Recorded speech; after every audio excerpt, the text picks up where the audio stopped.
ठंड में गरीब बहू के ससुराल आई 4 सौतन। क्या हुआ नितिन जी, आज आपके माथे से ये तोरियां हट ही नहीं रही हैं? हैं? नहीं नहीं, कुछ नहीं। मैं तो बिल्कुल ठीक हूँ। नहीं, आप ठीक नहीं लग रहे हो। आप इस तरह मुझसे नजरें क्यों चुरा रहे हो? मैं कहाँ नजर चुरा रहा हूँ? नितिन अभी पायल से बात ही कर रहा था कि तभी उसके मोबाइल पर किसी का मैसेज आया। उसे देखकर नितिन का मुंह सा उतर गया। क्या हुआ? किसका मैसेज था? अरे कुछ नहीं, कोई नहीं, मैं काम पर जा रहा हूँ। नितिन नजर चुराते हुए अपनी पत्नी के पास से बाहर आ गया। आज रविवार के दिन इन्हें कौन सा काम आ गया? और सर्दी में बिना चाय के तो ये अपना कदम भी बाहर नहीं निकालते हैं। आज चाय भी भूल गए। कुछ तो गड़बड़ है। पायल सोच में पड़ गई, लेकिन उसने इस बारे में ज्यादा देर तक नहीं सोचा और अपने घर के कामों में ही लग गई। बहू, नितिन कहाँ गया है? काम को बोलकर गए हैं। आज रविवार को काम? आज कुछ परेशान से लग रहे थे। एक तो मेरे और नितिन जी के बीच अभी तक भी पति पत्नी वाला रिश्ता नहीं बन पाया है, तो मैं उनसे ज्यादा कुछ नहीं पूछ पाई। चल कोई बात नहीं, काम ही तो कर रहा है, तू ज्यादा चिंता मत कर। कैसे चिंता ना करूं, मेरा तो दिल बहुत ज्यादा घबरा रहा है। कहाँ खो गई? कुछ नहीं माँ जी। चल ज्यादा मत सोच और मुझे एक कप बढ़िया सी चाय बना कर पिला। पायल चूल्हा फूंक कर अपनी सास के लिए चाय बनाने लग गई। अभी पायल चाय बना ही रही थी कि तभी दरवाजे पर उसका पति आ गया। अरे नितिन जी, आप आ गए, सही समय पर आए हैं। मैं चाय ही बना रही थी। ये सब कौन है नितिन जी? पायल ने हैरानी से नितिन से पूछा, क्योंकि उसकी बगल में 4 सुंदर लड़कियां खड़ी हुई थीं। कौन है ये नितिन जी? ये चारों? हम चारों इनकी पत्नियां हैं। क्या तुम इनकी पत्नियां हो? मजाक मत करो। ये कोई मजाक नहीं है, हम चारों इन्हीं की पत्नियां हैं। अरे बोलो भी नितिन। हाँ माँ, और पायल, ये चारों ही मेरी पत्नियां हैं। सत्यानाशी, आज तूने मेरा नाम खाक में मिला दिया। मेरी तो नजर भी अब अपनी बहू से नहीं मिल रही है। बस करो माँ, आपकी खुशी के लिए ही मैंने पायल से शादी की थी। मैं पायल को पसंद नहीं करता था, लेकिन उसकी मर्जी थी कि मैं इससे शादी करूं, तो मैंने ऐसा किया। लेकिन माँ, मैं कभी भी पायल को दिल से अपनी पत्नी नहीं मान सकूंगा। मैं इन्हें पसंद करता हूँ और ये भी मुझे पसंद करती हैं। और तो और ये चारों मिलजुल कर एक दूसरे के साथ रहने को भी तैयार हैं। आपने अपनी जिंदगी को रंगीन बनाने के लिए मेरी जिंदगी बर्बाद कर दी।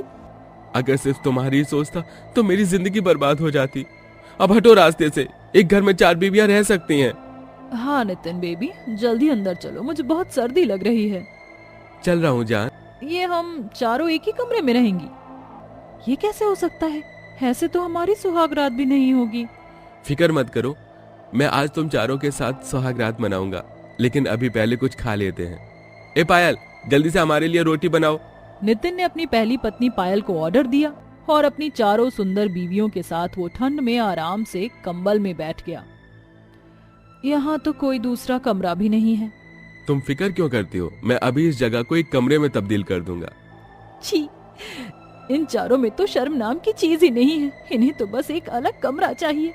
एक काम करता हूँ, मैं यहाँ पर्दा डाल देता हूँ।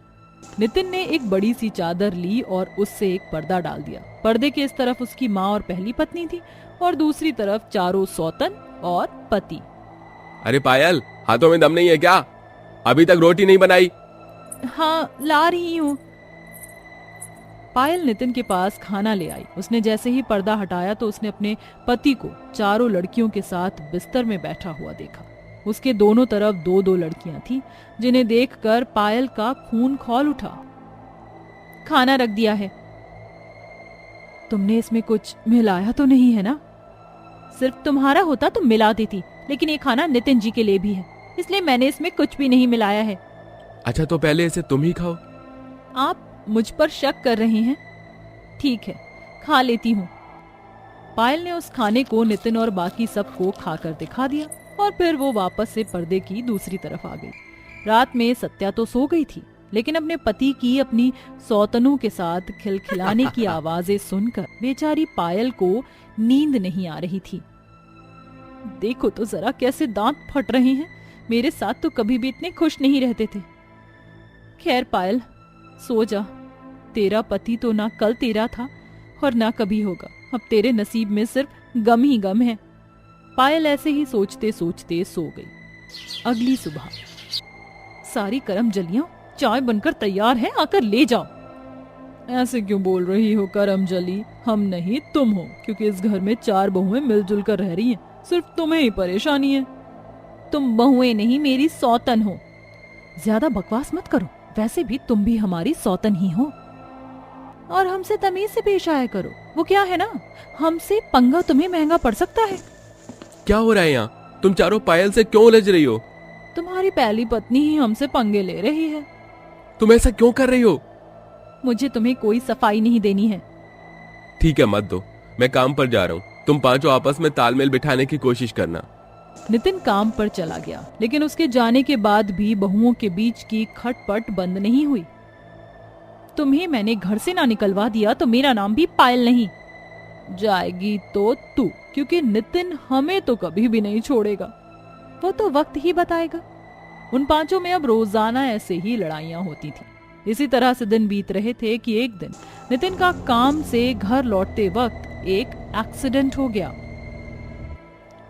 अरे नहीं, बहुत बुरा हुआ। जानती हो, नितिन जी का एक्सीडेंट हो गया और अभी वो हॉस्पिटल में हैं। ये सुनते ही पांचों बहुएं और सत्या अस्पताल पहुंच गई और नितिन को घर ले आई। उसकी एक बाजू और टांग टूट चुकी थी। मुझे पानी चाहिए। मैं देती हूँ। पानी गर्म करके देना, वैसे भी सर्दी बहुत है। हाँ, मैं तख्त पर नितिन जी का बिस्तर लगा देती हूँ। नितिन के चोट लगने की वजह से पांचों लड़कियां अपना सौतनों का रिश्ता भूल गईं और मिलजुल कर काम करने लगी। अरे सोनम, जरा ये खिचड़ी तुम नितिन जी को खिला दो। मैं इनके लिए तब तक काढ़ा बना रही हूँ। ठीक है।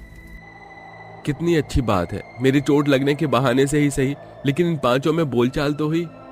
ऐसे ही सिलसिला चलने लगा। नितिन के सही होने तक पांचों बहुओं ने मिलकर काम किया और अब नितिन बिल्कुल ठीक हो चुका था। अगर अब भी तुम्हें एक दूसरे से दिक्कत हो तो तुम मुझे बता दो, मैं तुम्हारे रहने का अलग अलग इंतजाम कर दूंगा। उसकी बात सुनकर पांचों बहुएं सोच में पड़ गईं और कुछ देर सोचकर पायल बोली, नहीं, हमें अब कोई दिक्कत नहीं। अब हम एक दूसरे को भी समझने लग गई हैं। अगर हम अलग अलग रहेंगे तो आपको खर्च ज्यादा उठाना पड़ेगा, इसीलिए हम एक साथ यहीं रह लेंगी। वैसे भी मुझे तो आपने कभी अपनी पत्नी माना ही नहीं था, और जिन्हें आप अपनी पत्नी मानते हो वो एक दूसरे से बहुत घुली मिली हुई हैं। मैं तुमसे कुछ कहना चाहता हूँ। मैंने कभी तुम्हें अपनी पत्नी नहीं माना, लेकिन इस बीच तुम्हारी परवाह और मेरे लिए तुम्हारी फिक्र देखकर मैं भी तुम्हें पसंद करने लगा हूँ। अब से तुम पांचों ही मेरी बीवियां हो। उम्मीद करता हूँ कि तुम भी एक साथ मिलजुल कर रहोगी। नितिन की बात पर सभी ने गर्दन हिला दी। अब किसी भी पत्नी को किसी से भी परेशानी नहीं थी। वो पांचों एक साथ मिलकर रहती थी और अपनी सास और पति की सेवा करती।